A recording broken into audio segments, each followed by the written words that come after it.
All right, friends, welcome to the Blessed Family. I'm your host, Jared Dodd, joined today by my better half, Mrs. Amy Dodd.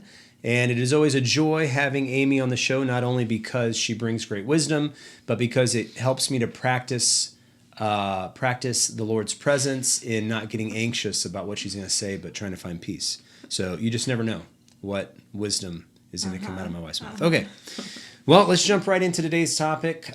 Today we're going to be talking about how to love your wife. Actually, first, let's just give our listeners an update. Life is good, right? Yeah, life's good. Your mayor! Jared won the mayoral election. Yeah. Pretty intense race, yeah. Hey, you won by 60%. 60%, yeah. I got 60% of the vote, yeah. So it was fun. Oh yeah, I get sworn in Thursday, and we'll see how that goes. We'll get back to you. Actually, today is Genesis's birthday. It is. She's 5 years old today. It is. Eden is 1, and we've been married 19 years. Yes. And life is good. Yes. About to be going up to Minnesota for Mache and at Rory Grove's Gather and Grow Farm Fair. I think it's called a fair. It's like their yearly fair, yeah. I think it's where they started. I think it's what started the ministry, which is awesome. Big event. All right, friends. Well, today we're going to be talking about how to love your wife, which is a very important topic considering the Bible commands men to love their wives. And not just to love your wife, you figure out what that means, but to love your wife as Christ loves the church. So obviously there's important doctrine behind this. We're not going to cover so much the doctrine, even though it's very important. We are to be Christ to our wife, to love her unconditionally in justice, truth, and grace, and compassion and forgiveness. But we wanted to give some practical tips. Yeah, try to anyway. Try to, yeah. And so we have 3 things. 3 is a good number. There's many more. Why don't you tell us what number 1 is for how to love your wife? All right. So to all the men out there, number 1 thing to love your wife is to listen to her. Yes, listening's a big deal. Having face-to-face time. Because guys have a different love language where they can just be in the same room and feel the osmosis of love. Whereas women we need this. Yeah, so at the end of the day, the wife's like, we didn't spend any time together. And the guy's like, what are you talking about? We spent all day, shoulder we to shoulder. We watched that football game. It was like 4 hours. That was special to me. No, women need to be heard. And Scripture speaks of this when it speaks of us living with our wife in an understanding way. To understand her, we need to listen to her. And I think it's possible to understand your wife. Maybe. God wouldn't dangle a carrot. Yeah, it's possible to live with her in an understanding way. I think it's true. Oh, definitely. Yeah. In an understanding way, yeah. You can understand your wife as long as you're both humble and open to not getting your buttons pushed. Because that can happen if your wife's, I don't know, going off about something. Yes, absolutely. You need to listen. A fun YouTube video. I think it's helpful. You tell me. Yeah, it's funny. It's funny. Not about the nail. So go to YouTube and search "It's Not About the Nail," and that might be a good introduction into how this works in a funny way. Just to give you, if you're not a YouTube searcher, just to give you a kind of overview of the little video. It's a woman who has a big nail sticking out of her forehead, and she's telling her husband how much her head hurts. And he wants to do the logical thing and tell her and fix it and get the nail out. She just wants to be understood. She just wants to be heard and listened to. So when he's able to finally say, "I hear you," and that must be really hard, she feels loved. Well, yeah. I mean, I personally do like instruction. Yes. I know you're teasing me. Actually, when I start going off about something that's, I don't know, troubling me in my life, and Jared just says, that must be really hard, I'm like, he's teasing me. That's Q4. So it's not even, I don't know. It is sincere for the most part. Okay. I don't know. Anyway. So listen to your wife, and to listen to your wife, you have to create time. And if you have free time, gentlemen, would you rather be at the pool hall or playing softball with your guys? I mean, it's time to put childish ways behind us. Not to be legalistic, not to condemn people who do that, but you have humanly speaking, your greatest treasure is not your children, it's your wife. And so you need to listen to her.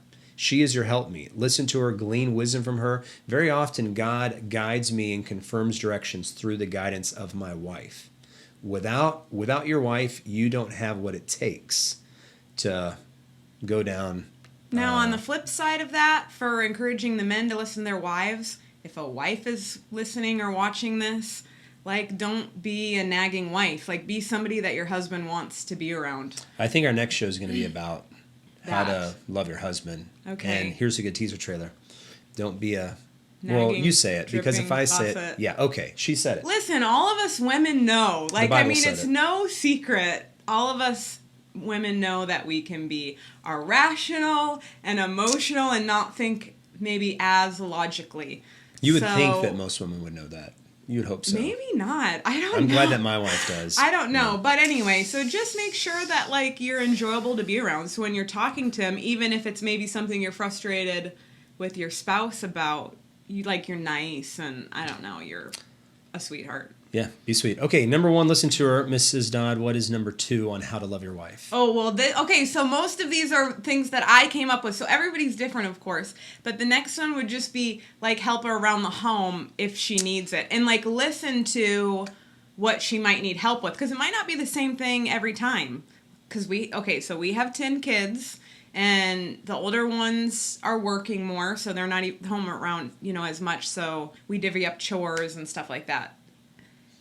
But with them being gone, I mean, it's just crazy. Like, stuff is just crazy here. It's crazy and almost good. all the time. Crazy good, I guess. But so it changes. If I need him for something, like, let's say something broke and I need it to fix, like our dryer or something, like, I don't know, to be mindful of what the husband should be mindful about what's going on in the home. It might not seem like a big deal to you, gentlemen, but it's a very big deal to your wife, and therefore it needs to be a big deal to you, and you need to prioritize appropriately. And just to confirm, in the marriage counseling I've done, which has been quite a bit, one of the biggest practical issues that women say is hard for them is that they don't feel like their husband helps them. So. Well, and I know, again, every woman is different. And so here's something that I personally feel when I say certain things. So, like, let's say our dryer has broken down way too many times. I don't know what is wrong with our dryer. But so let's say our dryer breaks down and I tell him, hey, something is wrong with the dryer. It is no longer drying clothes.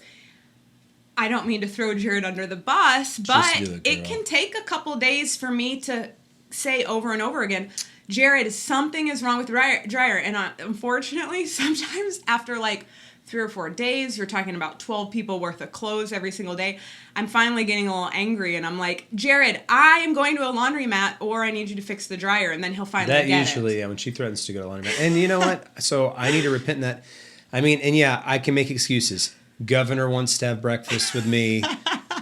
Paul Washer's texting me all the time. That's not real. John MacArthur's like, hey, can you help me interpret this passage? That's real. Just the life I live. Okay, I didn't mean, like, Jared's amazing. Like, I didn't mean to throw him under the bus, but just to give you an example, like, if he does a work project and he's done with the work project and his tools are everywhere and I say, hey, please clean up your tools. Like a woman, if it takes days or weeks, like a woman then doesn't feel heard or loved if it takes that long. Loving your wife is all about seeing things from her perspective.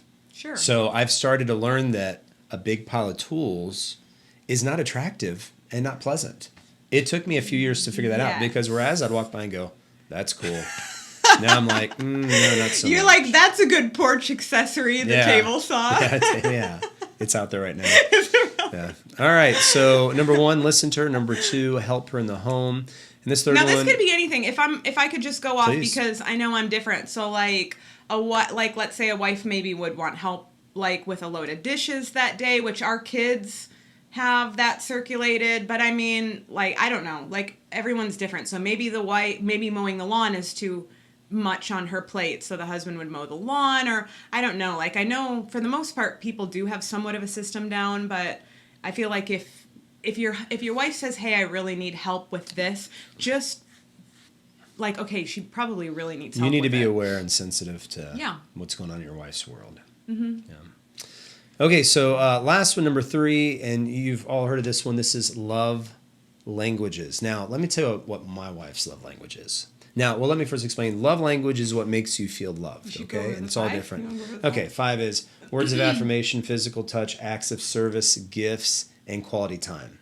My wife, nothing makes her more loved than physical touch and just hugs and kisses all over, right? That's funny because I thought you were going to make a joke saying that my love language is you have no idea because it changes. Oh, no. Well, it was supposed to be a joke because that's not I know, that was a joke. Yeah. Well, I mean, maybe in one day it might be. No, well, that's what we're praying for.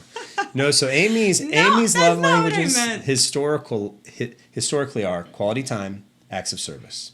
Yes, but I mean, it definitely does change because like a woman might want a different type of physical touch. So there are times where I'm like, I want you to put your fingers You mean there's different through my types hair. of physical touch? Oh my word. Just joking. Boys! Just joking. Yeah, so this would be putting your fingers through her hair.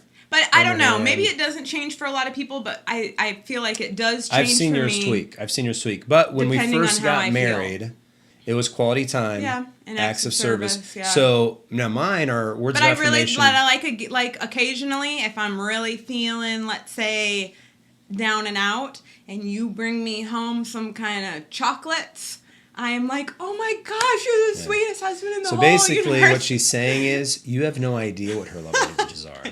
And you know what, though? It's exciting for you. Because it's so exciting. Every day I wake up thinking, I know, it's so, like, how... Where is her barometer set today? Yes. So when we first got married, my love languages were words of affirmation and physical touch. So I would tell her, you're amazing, you're a beautiful wife, thinking... Jared's amazing at I'm telling filling me her I'm love amazing. blank. My love blank? Love blank. Also known as a love bank. But when I found out that, okay, when I come home from work, if I can spend 20 minutes helping, help with the kids, maybe clean up the kitchen sink, she feels really loved. And man, when I found that out, it was cool because what man, especially a Christian man, doesn't want his wife to feel loved? I mean, that's what we want. Yeah. And so it makes you feel good when we're feeling good. Yes, and don't don't in be more ways than one. Yeah, Mrs. Dodd.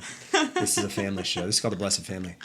Don't be afraid of asking. There's nothing unromantic or lame about saying, "Hey, what do you think your love languages are? What do I do that makes you feel loved?" No, I think that's actually a necessity because I think if you go into marriage, you can maybe assume what the other person's love language is and be completely off. Yeah. So I really think, you should sit down and talk about it because obviously you'll have maybe your main ones, but then you'll have some secondary ones like I have. Like, I wouldn't say gifts is a love language of mine at all because I'm super good with money and thrifty and I hate the idea of wasting money. But at the same time, I do like the occasional gift and it makes me feel really loved. So... but here's the converse of that is he found out real quick that I hated. That's a strong word. Like, I don't like using the word hated, but I've disliked very much him bringing me home flowers. Like, something would happen and he'd bring home flowers, and that wasn't a love language at all because I'm like, it was sweet, okay? It was sweet. It's because I gave you the 101 white roses when I proposed, and that was so nothing was ever good enough then. You're like, no, but I mean, a dozen red roses? Bringing flowers home wasn't a love language to me because I'm like, oh, it's really pretty, but like I would have rather have spent the $10 on that bouquet, on something else. Whereas, frugal life. I remember one time my brother brought flowers home for my sister-in-law, and she was just through the jealous. moon. She was like, oh my gosh. I was like, that's so easy. And Jared, he's Mr. Romantic. Okay, so here's something else. Like, Jared is Mr. Romantic. Like, ever since I've ever known him, he likes doing romantic things. Sing Italian poetry. I like romantic things, but I am not necessarily Mrs. Romantic, so I do feel like some of his efforts are wasted on me, and I do feel bad. But it's very romantic to change diapers. Yes. I love that. So here is my conclusion, and then I'll let Mrs. Dodd have the last word. My conclusion for this is, men, in all of these tips and any other tips, the main advice I could give you is make it a priority. If you care about loving your wife, if that's important to you, then ultimately you're going to do a good job. I think the issue is, if we're honest, it's easy to be pulled in other directions, be selfish, and get our priorities out of line. So it starts with making this a real priority. Okay, I'm commanded by God. And it's not just some selfish thing like happy wife, happy life. That's nonsense. It's God is king. He has entrusted a soul to you who is the mother of your children, grandmother going down, and you are responsible for being Christ to her.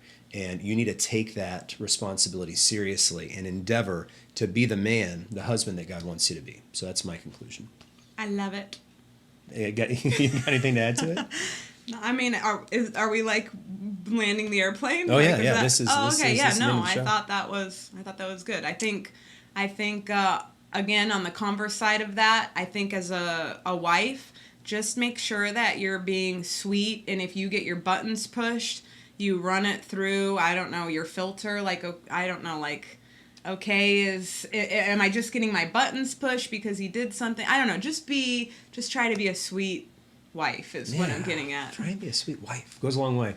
And husband, try to be loving. Goes a very long way. All right, friends. Well, as always, thank you so much for joining us today. We love you guys. We are here for you. We are your full-time missionaries. Reach out anytime at dodclan7@gmail.com, and we'll see you next time. Thank you so much. Bye-bye.